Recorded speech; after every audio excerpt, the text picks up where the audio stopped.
achki. Nima bo'pti aka? Ne qilolib yuribsan? Qulaylikmi? Xotin nima deyapsiz? Voy. Nima bami achki, nima bami achki kamera uka? Kamera Mana o'zim achki uchun. kamera uka. Qattan o'zing uchun bo'ladi.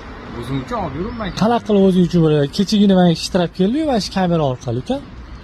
Faqat o'zim uchun olib Ya, yuribman. unaqa ish qilmalari uka bu. Kam oddiy odamlarga qimmatga tushib ketyapti unaqa ishlar uka. Quloqlik ko'payib ketyapti. Mana shunaqa achkilar taqib olishganda, birovlar kamerasi ham bilmaydi, lekin bu kamerali achkida. Mana gap isboti bilan kecha menga jarima keldi, to'ladim. Hozirlik ko'rsataman. Videolari bilan kelgan, mana ko'rishingiz mumkin. Endi bu yerda to'g'ri, meni ham aybim bor. Ozgina trotuarga mashina qo'yib qo'ygan edim. Lekin ehtiyot bo'linglar. Hamma joyga ham mashinalarni qo'yib ketavermanglar.